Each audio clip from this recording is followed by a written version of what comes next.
Bienvenidos, welcome, benvenuti, baseball friends. Thank you for joining us at our first digital at bat here at HomePlate 33 podcast. I'm your host, DJ Guarenas, creator of Guareneo en 3 y 2 en español and HomePlate.33 in English on Instagram. Let's talk baseball. 5, 4, 3, 2, 1. This is your HomePlate podcast. Baseball from north to south.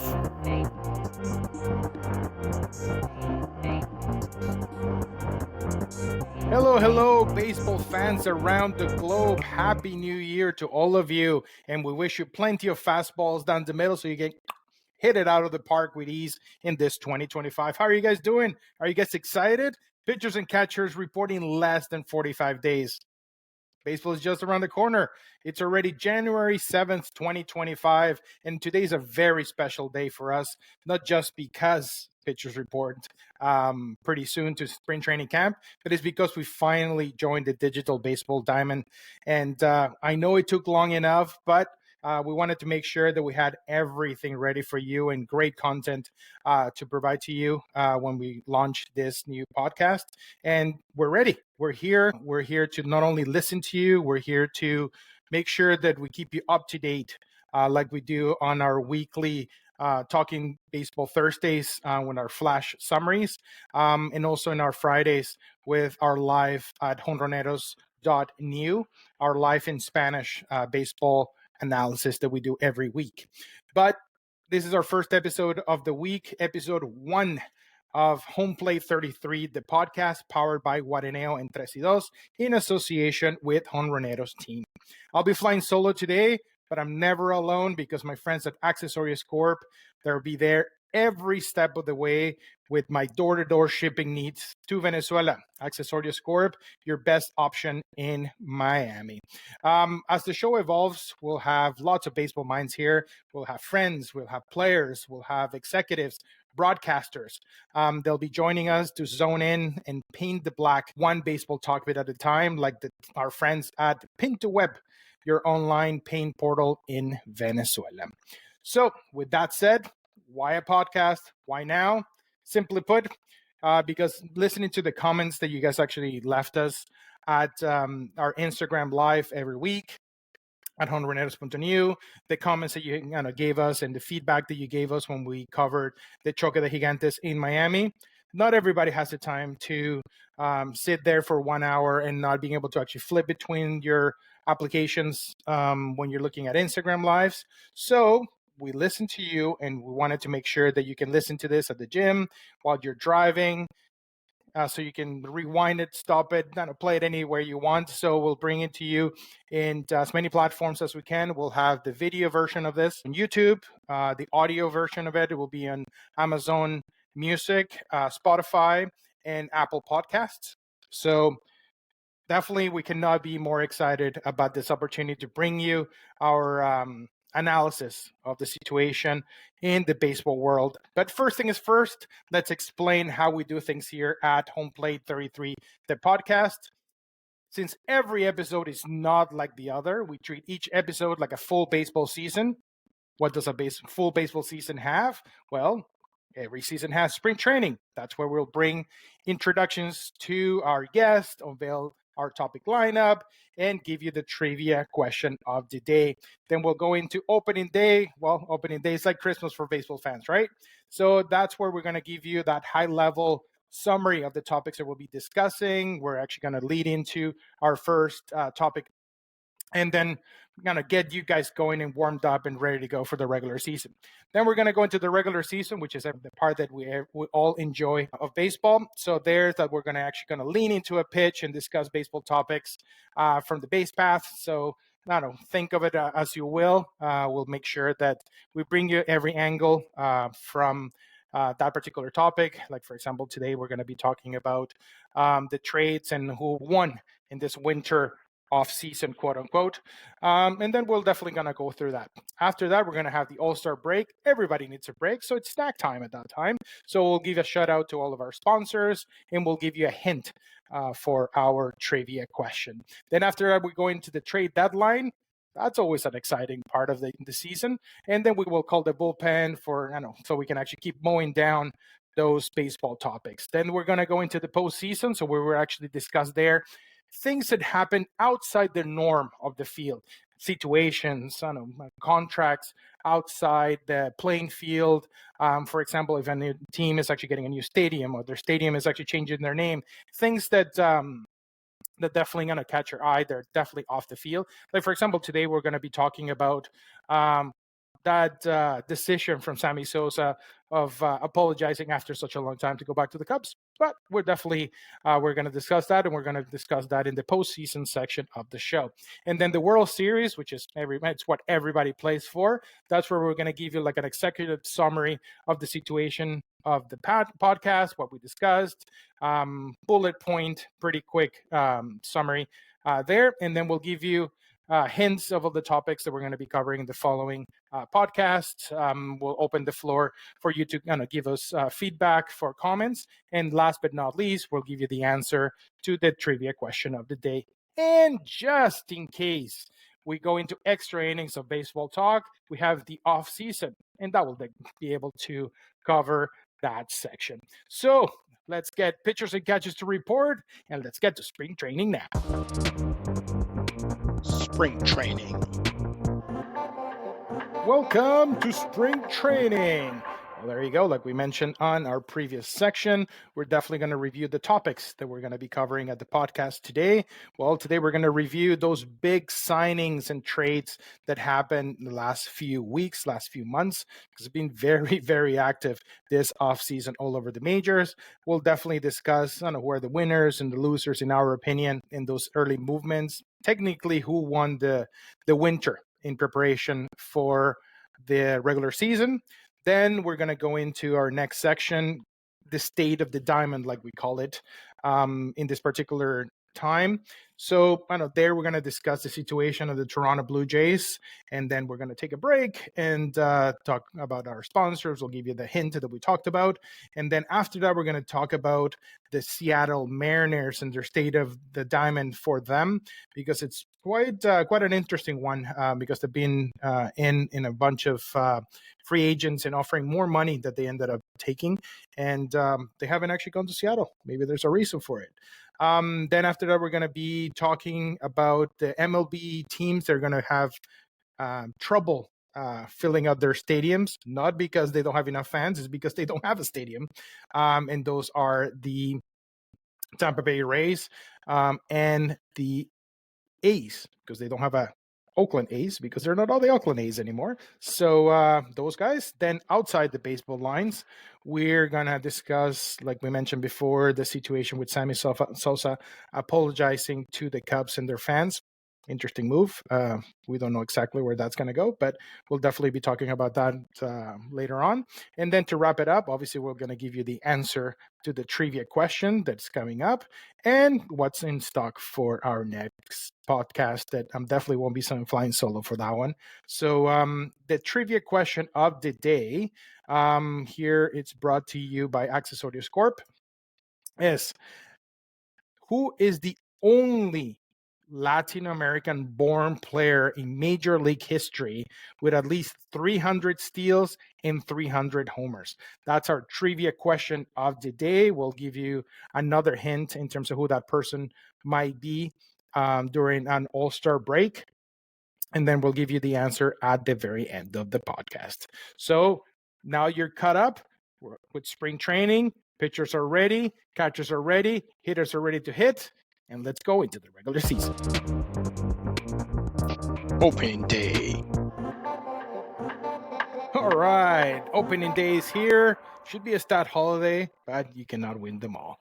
So here we're going to give you a high-level summary of what we consider are the most influential trades and signings that have happened in the last few days. We'll go team by team.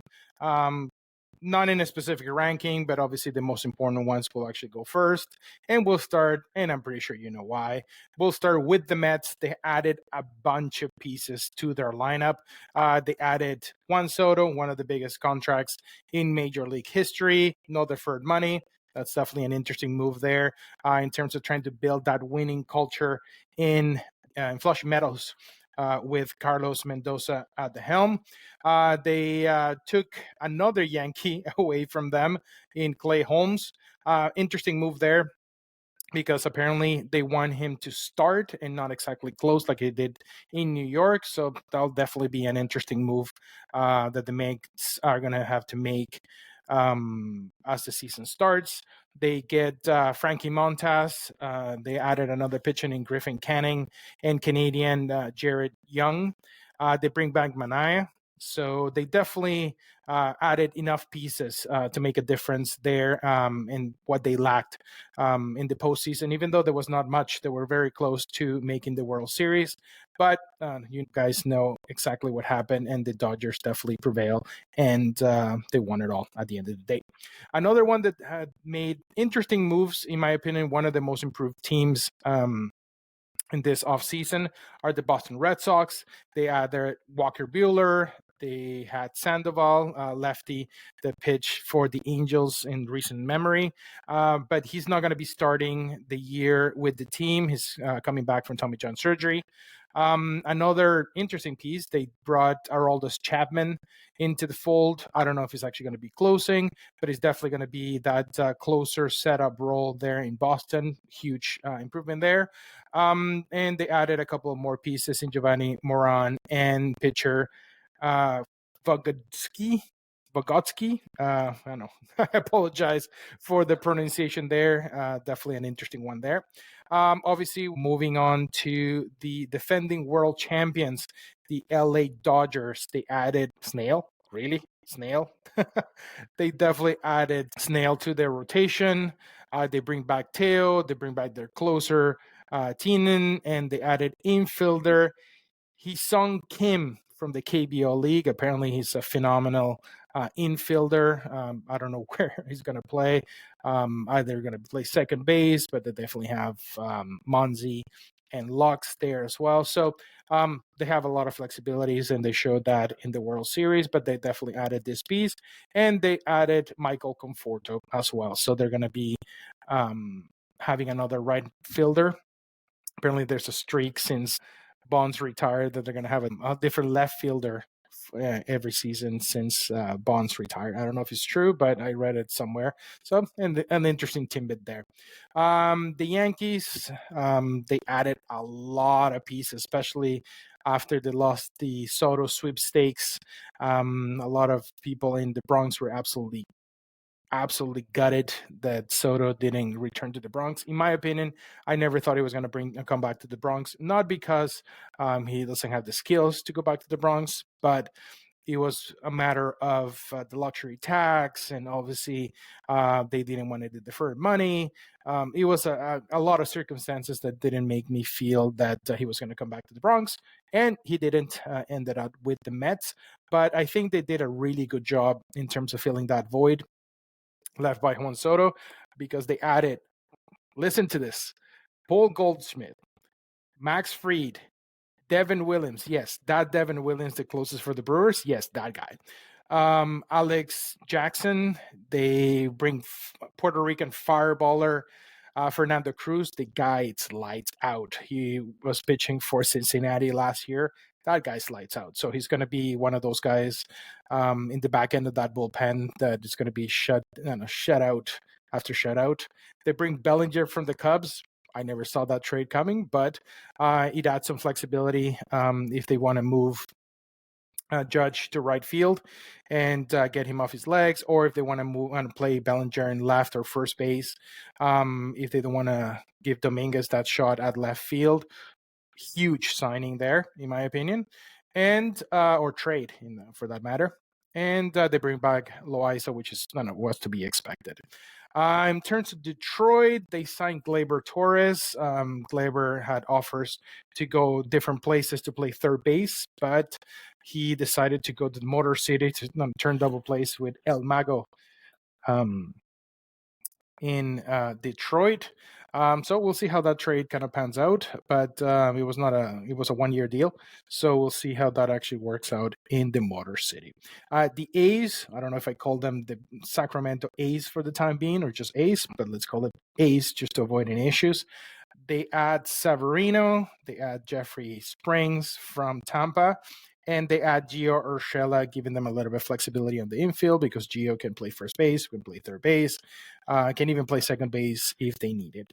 Another team that added a lot of pieces in the offseason, in my opinion, becoming that powerhouse again that took them to the World Series a couple of years ago are the Texas Rangers.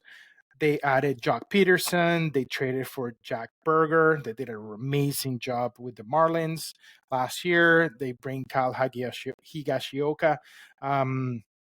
He did a really good job with the Padres and the Yankees in the last few years. They re-signed Evaldi, and they add also the left-handed pitchers Robert Garcia. So they definitely added to their bats. They added to their bullpen. They solidified that rotation. In my opinion, they might need one more arm there. Martin Perez would have made a good fit, but I don't think that that fit is actually there. So I probably Martin Perez will actually go into the National League like he did last year with the Pirates. Another humongous signing in this offseason was for the D-backs. They land one of the most coveted starters in the market this year in Colton Burns. Again, there was a lot of more money offered in other places, but he decided to go to the desert. Some people say it's because of taxes. Some people say it's because of he's going to be joining one of the best rotations, if not the best rotation in the bigs at the moment. But, well, he's heading to the desert there. And they also add Canadian first baseman Josh Naylor on a trade that happened earlier this month. The White Sox, well, they definitely need to improve. There's no question about it. There's no way but up for the White Sox. They add infielder Josh Rojas that was with the Mariners last year. They add left-handed Tyler Gilbert and left-hander Cam Buster. Obviously wish them the best, but there's a lot of work to do there. Saying that they're in the rebuilding era in south side of Chicago might be an understatement at this point. Going to the north side of Chicago and talking about the Cubs, they traded for Kyle Tucker. Huge addition there, in my opinion. Humongous upgrade comparing him and Bellinger that was recently traded to the Yankees. I think Kyle Tucker is way more complete of a player, a leader in the dugout. So humongous change there for the Cubbies. They also add right-hander Cody Pottet, left-hander Matthew Boyd. Definitely have seen him do a great job with the Guardians recently. Obviously had great years with Detroit. And they also added catcher Carson Kelly and Vidal Brujan from the Marlins. So they definitely made some interesting moves there. I think that position there for the offseason is there for the taking. So I think the Cubs moving the right pieces, I think they have a fighting chance. The Astros, they never go quiet. They landed, in my opinion, one of the best first basemen available in the market in Christian Walker. If I remember correctly, they gave them a 3-year deal. Huge upgrade there. That was definitely one of those positions that left a void there after Gurriel went downhill in his career and was not producing as they were expecting him to. Same thing with Jose Abreu, that obviously didn't work as expected in Houston. So they add Christian Walker that definitely is going to boost their home run power in Houston. They add also via trade Isaac Paredes and Cam Smith. So I know the Astros are here to stay. No word yet on Alex Bregman. We don't know if it's actually going to go. Apparently, the Tigers are all chips in to for him to actually go to the Motor City, but no news as of yet. Going into Cleveland, the Guardians bring back Carlos Santana. Again, this seems to be the trend of the offseason. They leave more money on the table, but they choose to go back to familiar grounds. Apparently, the Mariners had way more money on the table, more time. I think he had a 2-year deal with the Mariners, but he chose to go back to Cleveland. Of course, that feels or explains that trade that they did with the D-backs that sent Josh Naylor to the D-backs. And also, they added a right-hander, Slade Ciccione, to Cleveland. In terms of the Brewers, they traded their closer, Devin Williams, and they got back Nestor Cortez. I think Nestor is going to help them out a lot in terms of eating innings, which is his strength there. I don't know if it was one of those, like they actually got prospects and whatnot, but in terms of the major league level, I don't think there was one of those things that it was a huge return on that trade for Devin Williams, but we'll see how that works out. Obviously, he had the blown save on the last game of the season that eliminated them in any postseason contention. I don't know if that had anything to do with it because he's been doing a great job with the Brew Crew. So we'll see how that works out.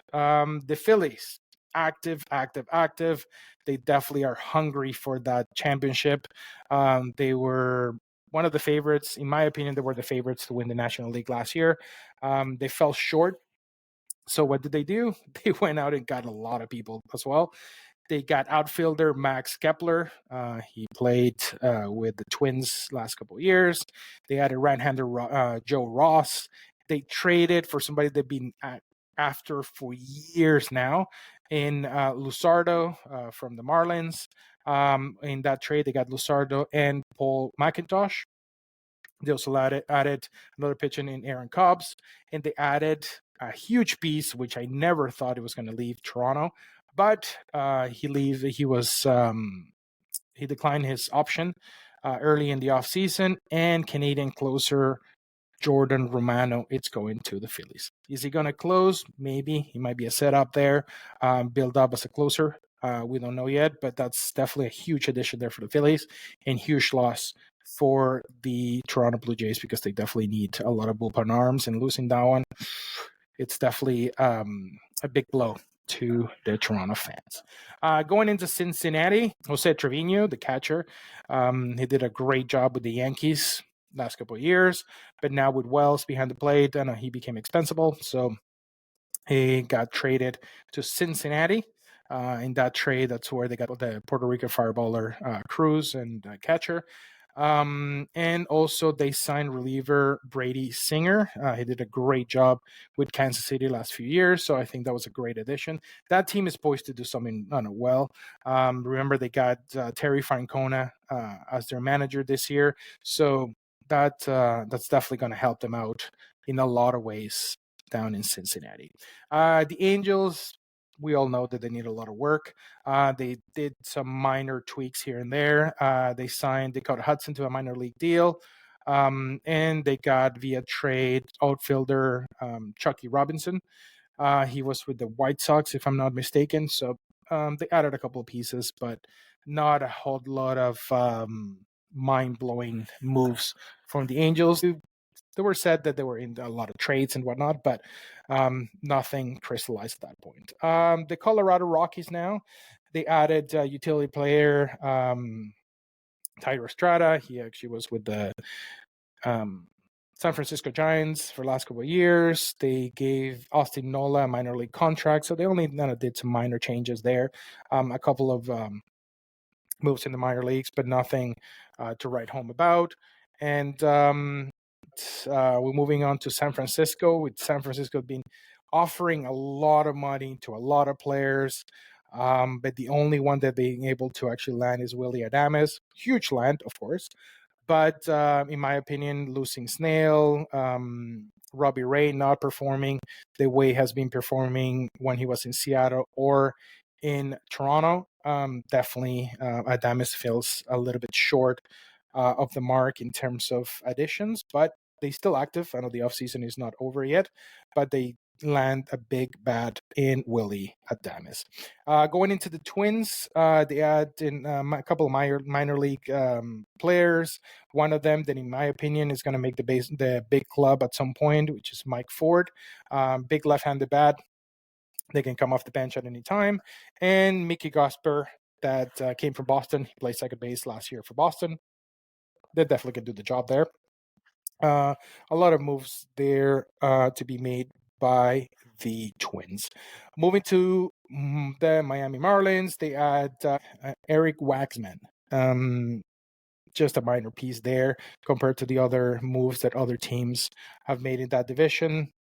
Unfortunately, the Marlins, I don't think they're going to go very far this time around with the talent they have on the field. Nothing against those guys. It's just one of those things that division is very, very talent packed, and it's going to be a little bit tough to compete in that division. The Nationals added a lot of people as well. They traded for Nate Lowe from Texas. They bring back Josh Bell. I'm assuming that's going to be the 1-2 to play first base for the Nats. Maybe one of them is going to come off the bench. One of them is actually going to be their DH. I don't know, but they have a lot of power there on the first base bag. They have re-signed Trevor Williams, and also they have added a very big arm.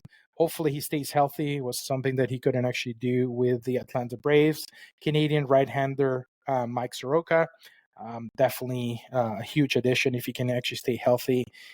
For Pittsburgh, they bring back their son, Andrew McCutcheon, and at infielder Emmanuel Valdez. So big changes for the fans, but I think they need to do a little bit more work in terms of adding to be competitive in that division.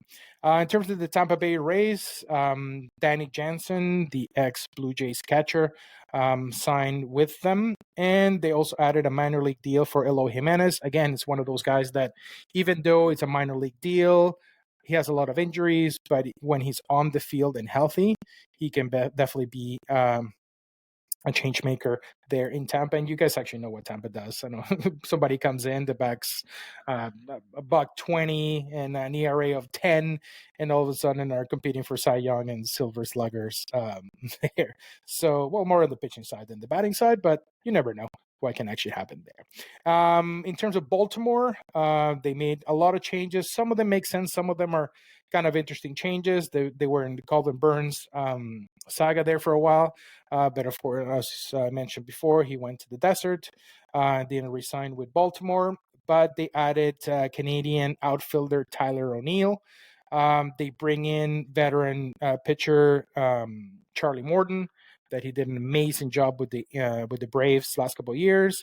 They bring Gary Sanchez, which that's one of the signs that I definitely do not understand, other than being a DH and coming off the bench, because it's definitely not going to be catching a whole lot in Baltimore with Rushman behind the plate there. And they signed Japanese pitcher Tomoyoki Sugano from the Nippon League. So definitely made some additions there in that very competitive American League East that definitely they need to be star-packed to compete in that division. The Braves have been fairly quiet this offseason. They have lost huge pieces, starting with Max Fried. They have added so far, reported David Daniel, a pitcher there. So not a whole lot of moves in Atlanta, but you never know. With Alex Antopoulos there, he always kind of seems to pull those trades at the last minute. And we wrap up with their local team, the Toronto Blue Jays. They trade for Andres Jimenez, which is, I don't know, one of those trades that not a lot of people were looking for in Cleveland. But they bring into Toronto that piece in the middle of the infield to work with Bo Bichette. Brings a huge bat. Obviously, this particular trade benefits Toronto on the offensive side and defensive side as well. And of course, helps the Cleveland Guardians in terms of offloading his heavy contract, because it's back end heavy. So if I remember correctly, we're looking at about $60 to $80 million contract left on that contract. And they add bullpen help with Josh Walker. So a lot of trades, a lot of moves that make sense, a lot of moves that you go, what? But definitely we'll be discussing a little bit in terms of who the winners are and why would those be in a couple of seconds. So after that avalanche of information, now we analyze who do we think that they're the winners that they did the best moves so far in the offseason. The offseason is definitely not over, and there's still going to be a lot of moves to be made in the next 4 to 6 weeks leading up to spring training. But in our opinion, the Yankees definitely made the best additions and subtractions from their team. Bringing Max Fried to combine with Derek Cole at the top of that rotation, definitely it's hard to beat. Bringing Goldie to play first base, to bring Bellinger to play center field, and move Aaron Judge to his natural position in right field. We'll know what happened at the World Series. Him playing at center field. I don't know if it was pressure, but in my opinion, Aaron Judge, with all due respect, is right fielder, not a center fielder. Bellinger can provide that support there, center field, or Dominguez, depending how they want to go about it. They can go Judge in right, Bellinger in center field, and Dominguez in left. Goldie at first base. They have to figure out still who's going to play second base with the departure of Gleyber Torres. Obviously, they have Volpe at short. Third base still a question mark. I know they were pushing for Bregman. I don't think that's going to happen, but they also have Cabrera at third base. They can do the job there. Obviously, Trevino became expendable after Wells did such a great job behind the plate. Didn't produce in the postseason, but it was his first full postseason. So there's a lot to improve there. But the Yankees, I think they did the best with what they had after they lost Soto to the Mets. They added to the back end of that bullpen with Fernando Cruz. Great job with Cincinnati. They added Devin Williams from the Brew Crew. They re-signed Loaiza. So their back end of that bullpen is it's solid there. So the Bronx should be happy with the moves that this team did in the offseason, especially after losing Soto. In my opinion, I don't think Soto was going to go to the Yankees anyways.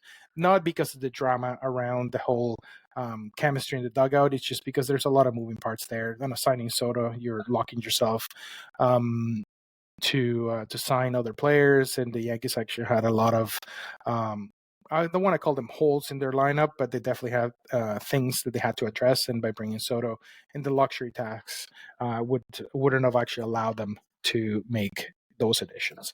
In terms of the Dodgers, of course, we talked the Yankees. We have to talk about the Dodgers. Obviously, they're the team to beat again with bringing back Teoscar Hernandez. They brought their closer back in Teason. They add Korean superstar infielder Sean Kim. They signed him a 3-year deal. They still have Lux. They have Munzie. They can go back and forth between that and third base. So we'll see what happens there in La La Land. But they brought Snail to that rotation as well.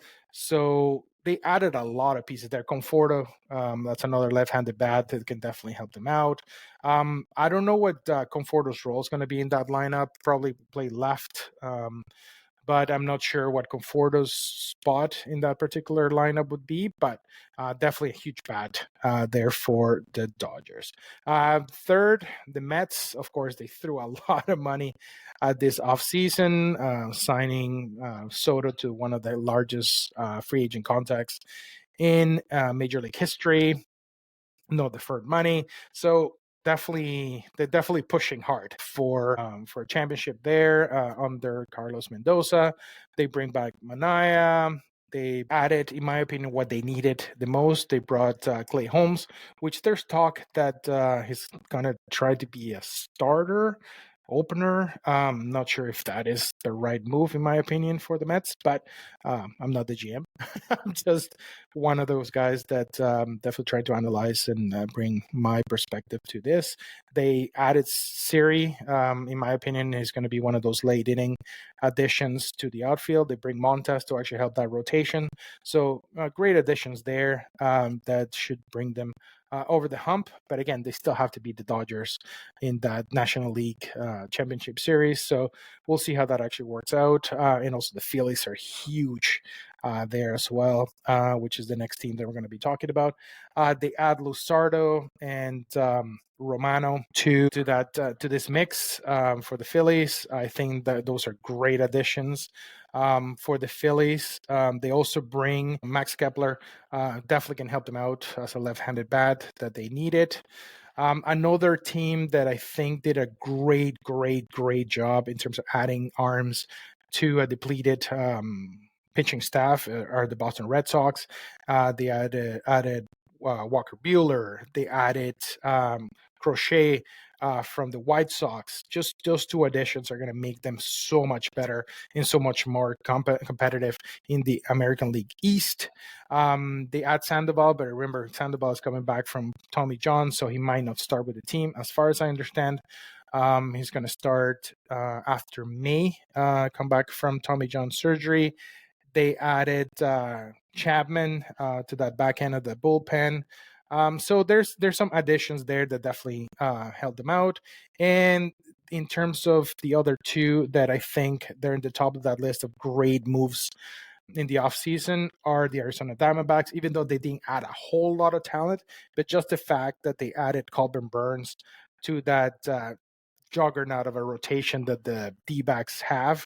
It's a huge upgrade for the D-backs. So if they can bet on their rotation with the addition of Corbin Burns, they're going to be really hard to battle for the National League West.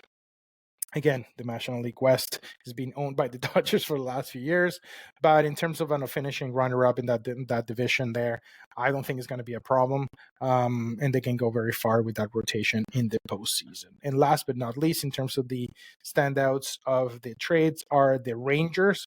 They added Joe Paddock to that lineup. Jake Berger, that definitely can do the job at third base, at first base. They have a lot of depth there.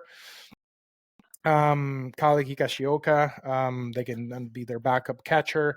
And Robert Garcia is another arm that could definitely help them out. So Rangers definitely added good pieces to this particular the offseason so far.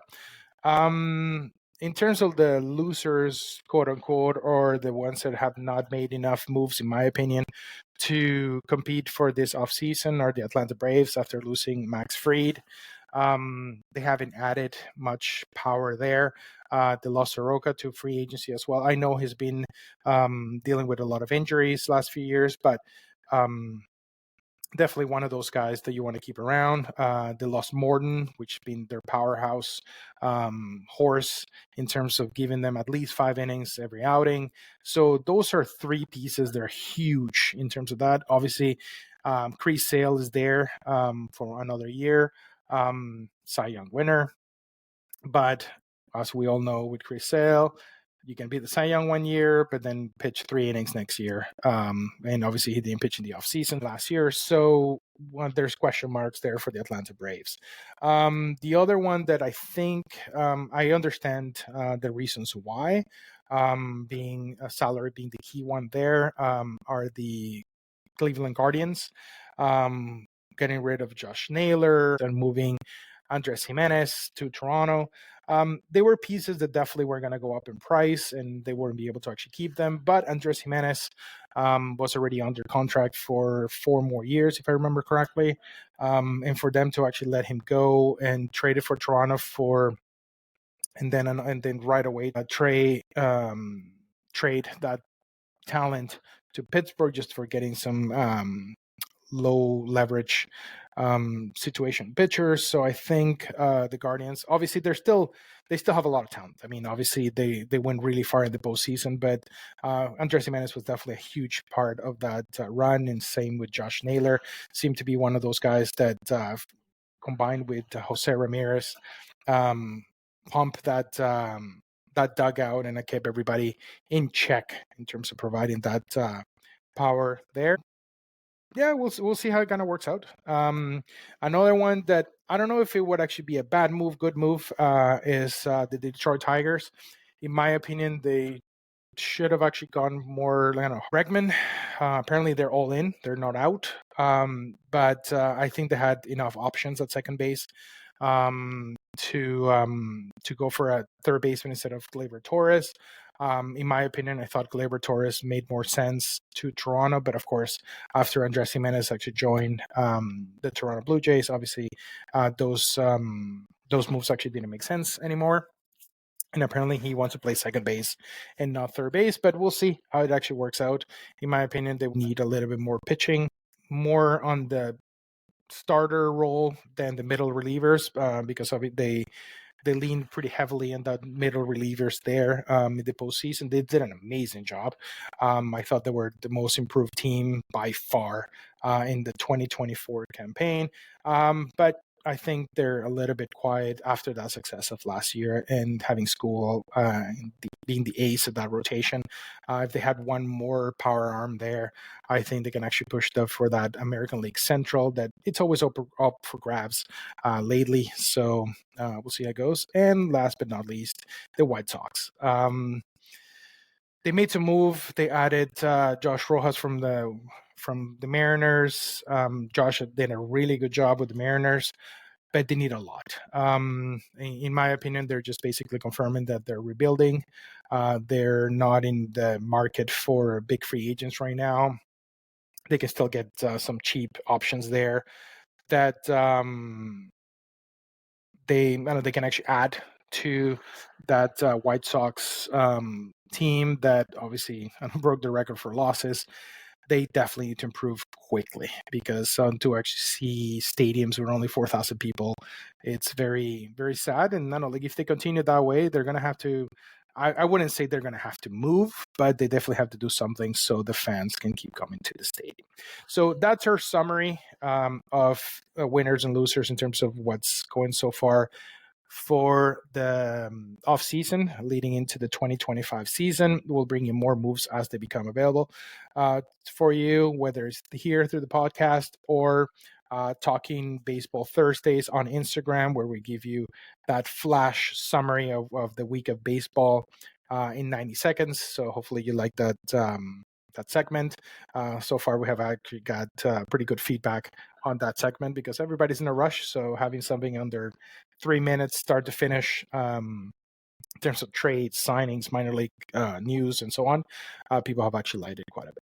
So we're going to be moving into our next analysis, which is the regular season. So I'll give you guys a break. I'll be right back. Regular season.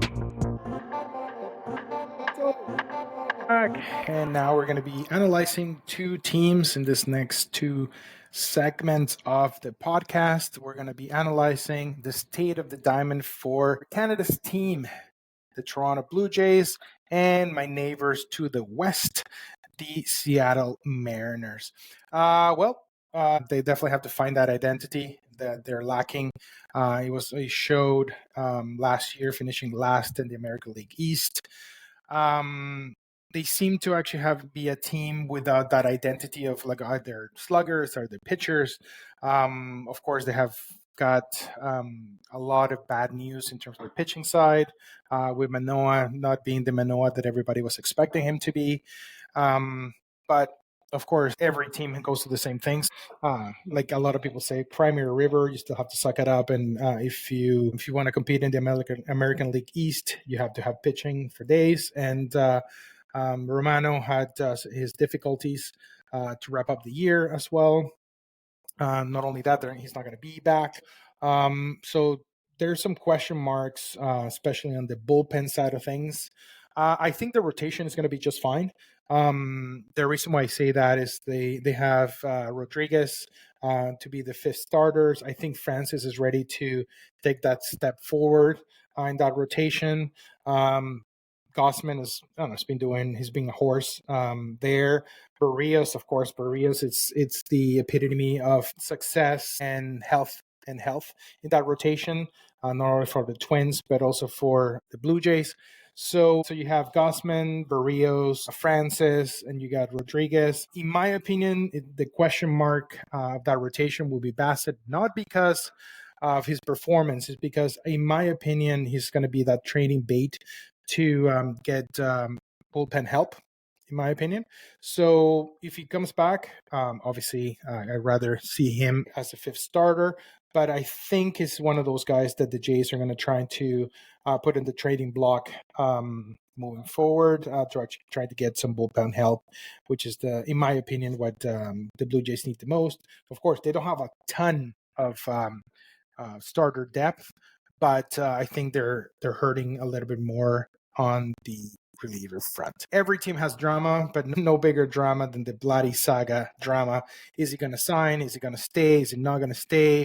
In my opinion, the Blue Jays are going to make the push for him to stay in Toronto. He's the face of the franchise. They have to kind of make the push. The question is, now that you bring Andres Jimenez, a proven second baseman, that can fill the hole that Marcus Semien left a couple of years ago, which was a huge blow for the Blue Jays. Is it going to make a difference? I think it will make a difference in terms of getting that chemistry back in the infield.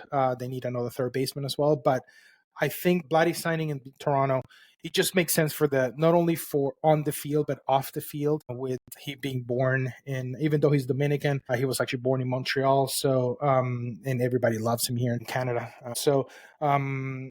Again, it's one of those things. And no, I don't think he's going to be going to the Yankees. He has actually said it himself that he doesn't want to go to the Yankees.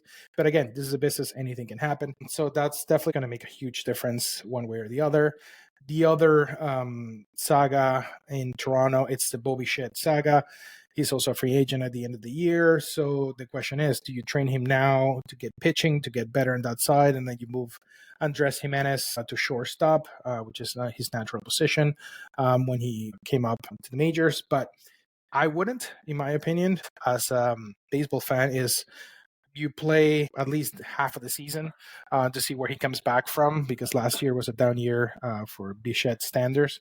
And then you have Vladdy, Jimenez, and Bo play for half of the season. And obviously, if things don't work out, you still have the trade deadline to pull the trigger on a few trades. And then you definitely will get your value if you're not going to actually sign back with the Blue Jays. So at least the Blue Jays franchise will then restock one way or the other. I know Vladdy gave the deadline for the beginning of spring training for the contract extension negotiations. So we'll see how that actually evolves, because obviously, depending the money amount that they give Vladdy, will it be room for Bo to stay with Toronto? I'm not sure. And also the money that apparently the Blue Jays are pushing to get Santander, which would be a huge upgrade, because obviously if you have a lineup with Vladdy, Bo, Jimenez, Santander, Kirk coming back to be the starter of that team. Varsho has been doing a pretty good job. Of course, he doesn't bat for average, but he definitely can hit your home run when needed. Then Springer can move to left field, or and just kind of take the pressure off of him, the leader of spot. So there's a lot of moves there that that can actually make a difference there. In terms of the back end of the bullpen, in my opinion, that's where the Blue Jays are the weakest. There's a reason why they finished fifth in the division last year. Lucian Romano and bringing back Jimmy Garcia, that was actually traded to the Mariners last year in the trade deadline, makes sense. In my opinion, he'll get the first crack at closing for the Blue Jays next year. But obviously you need a setup at least to be there. A couple of guys are coming back that had down years for personal reasons, and also they had injuries. So there's a lot of question marks in that middle to end of the game bullpen help. Hopefully the Blue Jays front office can bring I don't know, maybe a Tanner Scott to help out there.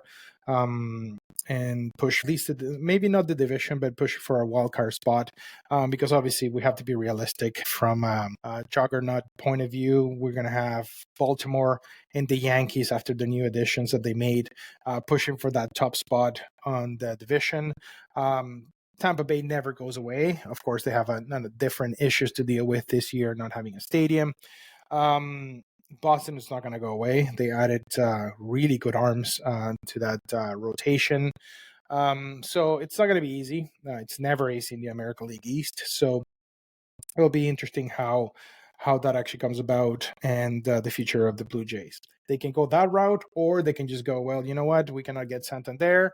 If, well, for whatever reason, they cannot get Santander, and trade Vladdy and Bo and restock from the ground up, and then see where he goes. But I really don't see that happening. The only reason why I don't see that happening, not because of the current moves that the GMs have actually made, is because the Blue Jays have shown the willingness of signing big name talent. I know they were in on Otani a couple of years ago.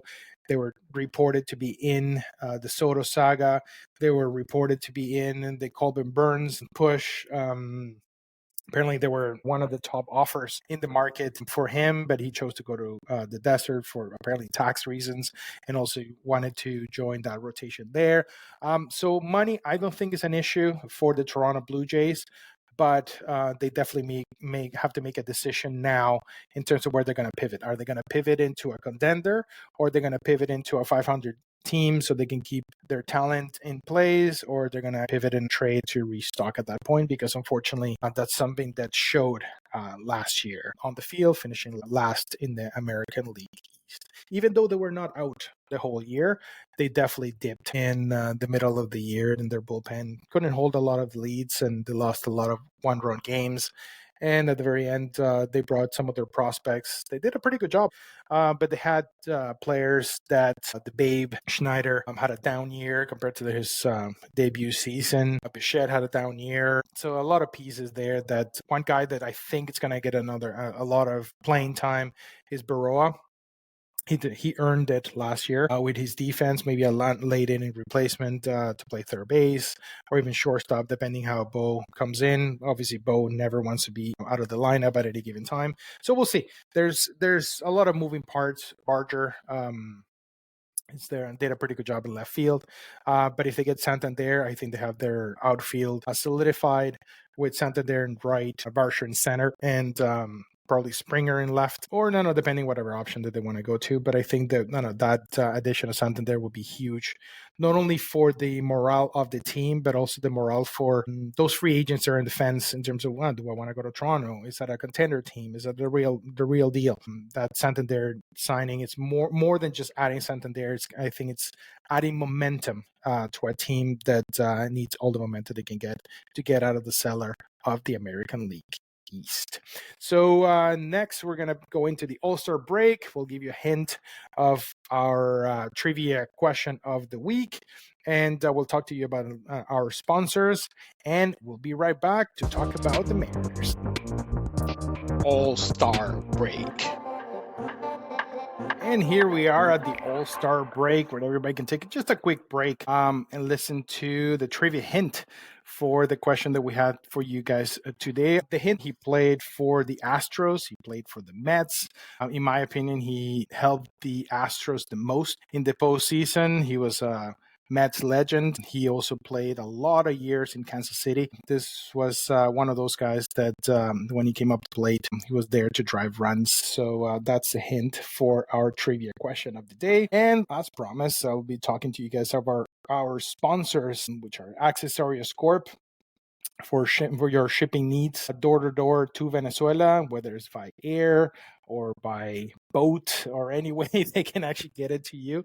They'll find a way to get it to Venezuela and to your loved ones. You can actually make your purchases online and send it directly to their warehouse, and they make sure to pack it as tight as they can, eliminating all that false space that other companies charge you for. So they're known for their slogan, the catchers of the phantom volume. So make sure to contact them at Accessorios Corp. Our next sponsor is the people of Pinto Web, the online portal in Venezuela for all your needs and paint supplies, paint, La Pinturita, which is one of their main household names they will actually have there. They also have the matching system if you go directly to their stores in Venezuela, so they can match exactly the color that you want, the color of your baseball team. You can go there and they can match it for you, and you can paint and do everything that you need. Make sure to go to their internet portal. Details are pintoweb.shop in Instagram. And last but not least, Edgar Car Sales in Florida.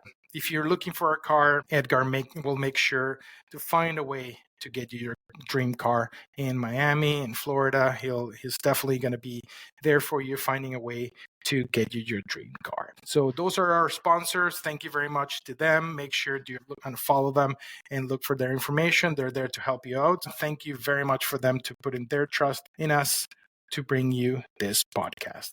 So we're gearing up for the trade deadline segment where we're going to be talking about my neighbors to the west, the Seattle Mariners. Trade deadline. Well, we made it to the trade deadline section. Up here, we're going to be talking about the state of the diamond of the Seattle Mariners. Being so close to the Mariners, definitely I follow them closely. And what keeps ringing back and forth is the Mariners are pushed to the limit in terms of their budget, or pretty close to what they can actually afford in the open market at the moment. So the question is, do they pivot now and start trading their start pitchers, which is their strength of the team, or they just kind of trying to do trades? Obviously, Dipoto, it's been known to be the magician of trades as of late. They've been very, very, very quiet in terms of signings. They've been rumored to be in a lot of free agents. Apparently, they had the highest offer on Carlos Santana before he signed in Cleveland, because they definitely need help at first base. Obviously, Ty France is no longer there. So apparently they've been in a lot of free agents to play first base, to play third base. They lost Josh Rojas.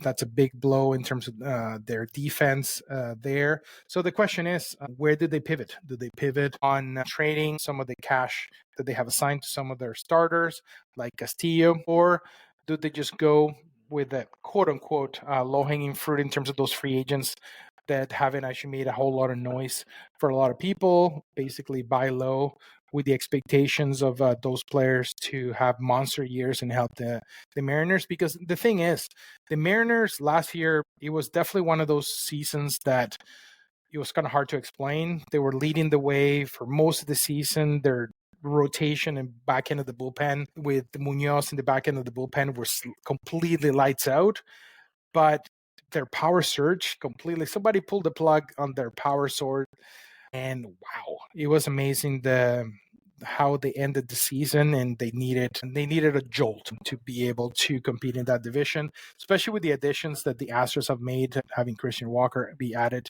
to that roster, the additions that Texas have made. So the Mariners definitely have to make some additions on the bat side. I think their bullpen rotation and back end of that bullpen, it's totally fine. It's one of the best, if not the best, rotation in the American League West at the moment. So we'll see. We'll see where they pivot. There've been a lot of rumors on Castillo being traded to Boston, but apparently Boston doesn't want to let go of Casas, because obviously that's the main target for the Mariners right now, is for Casas to come over for a long time and play first base for them. So the return on Castillo has been a little soft in terms of that side. We don't know. They haven't actually announced if it was because of talent-wise coming to the Mariners, or because of the price tag that his contract has. I'm not sure. I think that's where the Mariners can pivot. It's just focusing on trying to get as much as they can from Castillo. I don't think they should actually let go any of their top, their Wong or Gilbert. I think they have that covered. And also the price tag of those guys are not exactly high yet. So they definitely should leverage that power that they have, but they definitely need to add a bat or two, at least at first base or at third base. You're going to have Leo Rivas play shortstop with Crawford back and forth, playing second base. So you definitely have the defense up the middle to do the job for your pitchers, but they definitely need some power to help Carl Riley to carry this offense moving forward. Those options that I was actually mentioning before, in my opinion, one of those guys that is flying under the radar, a lot of people are not giving him enough credit, like Johan Moncada. He can actually play third base. You buy low with a high expectation. If he can give you 20 home runs and maybe 50, 60 RBIs, you're definitely upgrading with you currently have at third base with the Mariners after losing Josh Rojas. Another option that can help Riley, if Riley wants to play first base a day or not, you can point at Elias Diaz or maybe Grandal, which is a left-handed bat. Diaz is a right-handed bat. So that's one of those things that you can actually look into, because, of course, right now they're still free agents. They're not one of those guys that are going to be looking for a mega contract. That emergency fund that the Mariners are running under right now might not be affected as much, and they might have some wiggle room to actually add those guys with the expectation to buy low, sell high if need be. Another option, they can bring back Justin Turner. Justin Turner did a really good job after being traded from the Blue Jays last year, but he's aging. So the question is, do you want to bring a veteran presence just to actually play first base?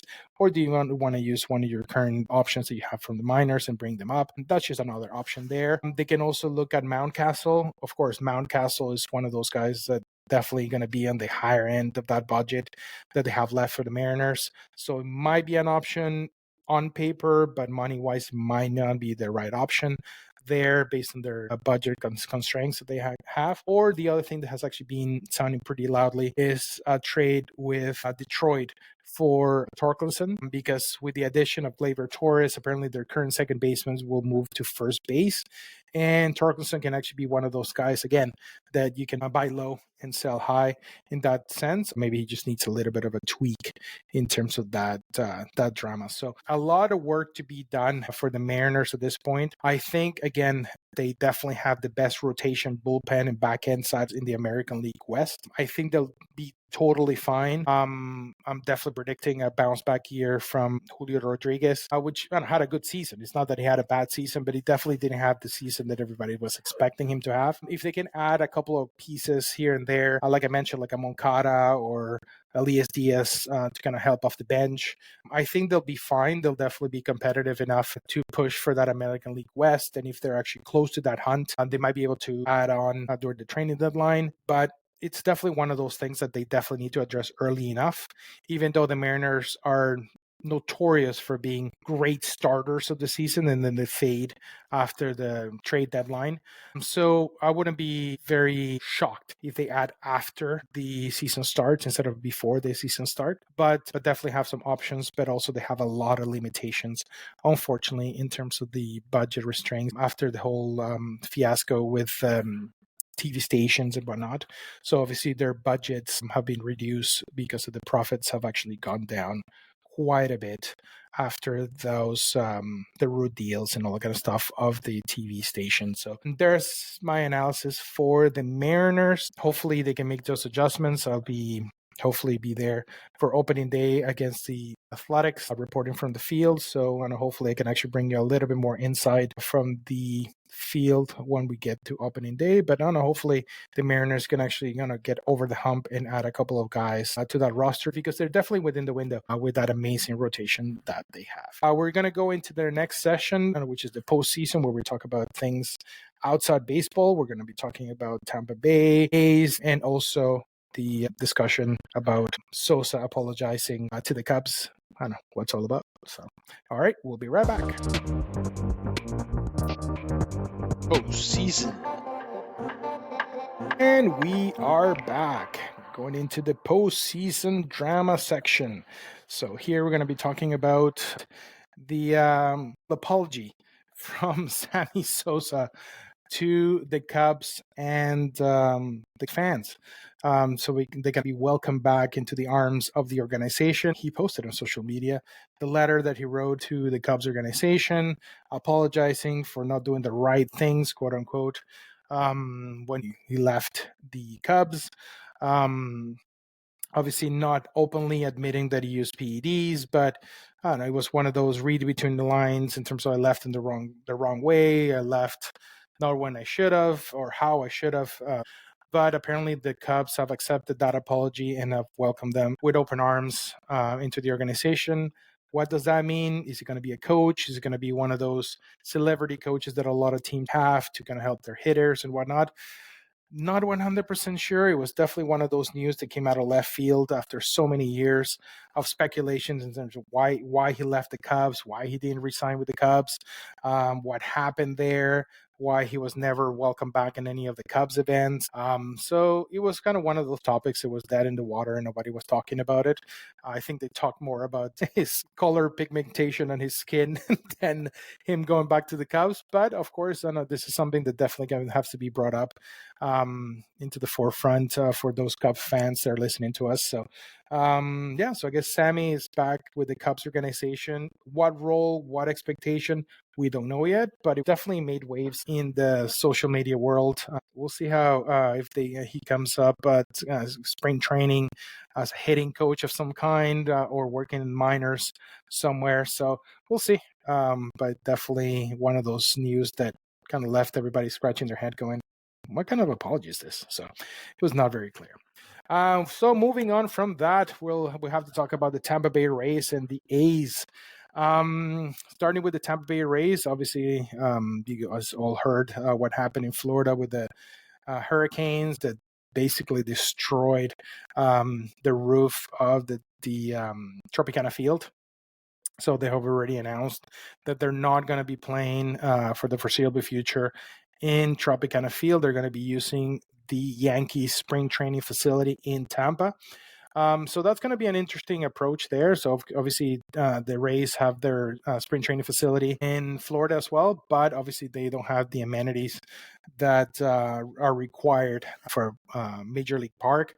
The only two facilities that can provide that in the Tampa area are the Blue Jays and the Yankees. The Blue Jays recently upgraded their facilities because obviously with the COVID season, they had to play in Dunedin for a period of time before they went to Buffalo and back to Toronto. And the other option was actually the Yankees, which is a mini Yankee stadium at the end of the day. And they have all the amenities that the major league teams would actually require. So they have a struck deal with the Yankees to at least temporarily use that facility in Tampa.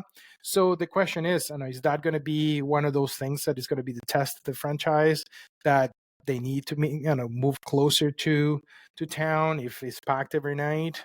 Because there's definitely a lot of Tampa Bay fans, but the issue is that long drive to St. Petersburg to watch a game is definitely a lot.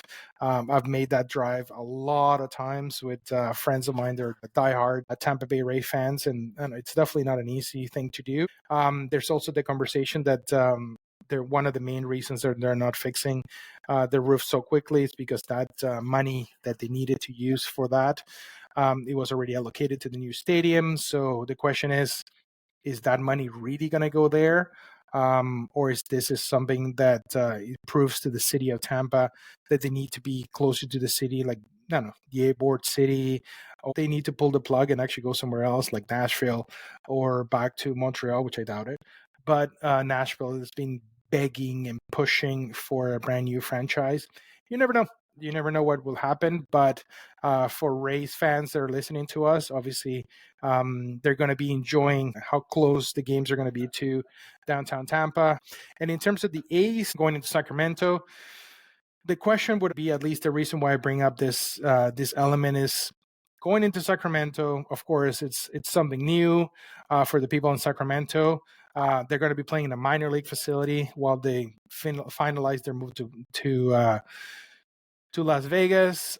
Is a full stadium going to make a difference in terms of boosting the morale of the team that have been playing basically in front of an empty stadium the last few years in Oakland? Or is it going to be more of the same? The ownership is not going to put enough money until they make it to Vegas. Is the crowd factor going to carry into Vegas, or is it going to carry into possible push into a division series? They definitely have a great team. A lot of people don't give the A's the credit they deserve. They have an amazing closer that everybody wants in the trade deadline. They added Severino, that I'm not sure if Severino is definitely there to stay or it's just a bargaining chip for the trade deadline so they can actually get the prospects to get them over the hump while they get to Vegas. So will be interesting, but definitely Sacramento will be enjoying Major League Baseball for a few years. We don't know if we can call them the Sacramento A's for the time being, or we just call them A's. As far as I understand, based on their social media, it's just the A's right now. And then we'll see how much information we can get. But as of right now, it will be interesting to see if this move of facilities in full crowds every night in Sacramento will make an impact on the players, because obviously he makes a ginormous difference playing, I don't know, with a full sold out crowd as playing with, I don't know, 3,000, 4,000 fans. And you see them in Chicago. But Chicago's a different, I don't know, boat altogether. It was because obviously the embarrassment of losing so many games in one season. But the A's, they definitely have the talent on the field to compete at least for the division, or at least a wild card in that American League West. That, in my opinion, is up for grabs. Anybody can actually win that. Maybe not the Angels. But the Mariners, they definitely have the arms to push for it. They need a couple of bats. The Astros are always going to be there in the hunt. I think they're the team to beat, in my opinion. Texas have brought reinforcements on their side, so they're going to be like the Texas teams are going to be pushing for that top spot. But the A's have nothing to lose, so maybe this full crowd factor might change their ways and start winning. And they're a very streaky team, so anything can happen from that side. Yep. So that actually wraps up our postseason drama section of this podcast, and we're going to wrap it up in the next session for the World Series. We'll give you a high level summary of what we talked about in this podcast, and we'll give you the answer to our trivia question of the day. World Series. And we have come to the last segment of the podcast, the World Series. So here's a summary. Best additions of the offseason so far: Yankees, Dodgers, Phillies, and Rangers. Looking at this trajectory, I think we might see another Yankees-Dodgers rematch in the World Series, but you never know. Never count out the Mets and the Phillies in the National League. So anything can happen. It's very early at this point. In terms of the losers, by far the Marlins. They haven't spent one penny in this offseason. The White Sox have definitely not added enough to actually get out of the triple-digit losses they had last year. And in terms of the ones that have been active this offseason, but I don't think they have actually done enough to justify the moves, are the Guardians. But we'll see. They definitely have a good core of players that can carry them over in that division. In terms of the state of the diamond for the Blue Jays, in my opinion, they either push for Vladdy and Bo, like not trading them and then just adding to the roster. They definitely have to add to the bullpen. Or they just let it ride and then just see how much they can actually get at the trade deadline for both of them, and then hope for the best in the offseason. But the key thing there would be the addition of Santander, which can change the minds of some of the free agents like Flaherty. They're going to be one of the great additions for the rotation, and push Rodriguez to be the long man out in the bullpen, helping the bullpen and not on the rotation side. That's in terms of the Blue Jays. In terms of the Mariners, they need bats. That's the bottom line. And I think where they are right now, based on their budget constraints, they definitely need to find that hidden gem they can buy low and sell high in the future, like Moncada. They can actually have a turnaround year. Even go as far as going Jose Abreu. They had a monster year in Puerto Rico this winter. I don't know. He might be able to sign fairly cheap and help them at first base. Elias Diaz can kind of help behind the plate with Kyle Riley playing a little bit more DH and give them a couple of days off and have a good bat there. Maybe. I don't know. There's a lot of things, but the key thing there is they need bats, and they might have to dip into their wealth of pitching in Seattle. In terms of outside the stadium, well, the Rays will enjoy full crowds in Tampa while they are playing their Yankees facility in Tampa. For how long? We don't know. It can be a year, it can be two, or it can be the bye-bye to the Tampa Bay Rays. We never know. But for those ones that are in the Tampa Bay area, they're definitely going to be enjoying having their Rays closer. In terms of the trivia questions, obviously the hints were this player was huge for the Mets. He was huge for the Astros in the postseason. Basically did it all. And is the only Latin-born player to have 300 homers and 300 steals. And who is that guy? Carlos Beltran. Was born in Manatí, Puerto Rico, and finished his illustrious career with 312 stolen bases and 435 home runs. It's one of the reasons why he's in the ballot of the Hall of Fame.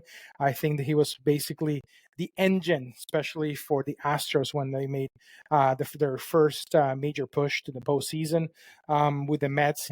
Did everything that they asked for with Kansas City as well. Of course, the reason why we picked this particular illustrious player is because we wanted to congratulate him because he was named the GM for the Puerto Rican team heading into the 2026 World Baseball Classic. He'll be the GM, and Yadi Molina would be the manager for that team, and Joey Sola will be the operations manager for that team. So we wish them good luck in assembling that great team. They definitely have the right people to do a great job in that particular tournament. So what do we have for you for our next podcast? We're going to be talking about the deferred money phenomenon in Major League Baseball. Obviously, there's a lot of players that they're asking for a lot of money, and the only response the team has right now is give them deferred money. So then the next topic that we're going to be talking about is about the outcome of the pitching arm injuries report released by Major League Baseball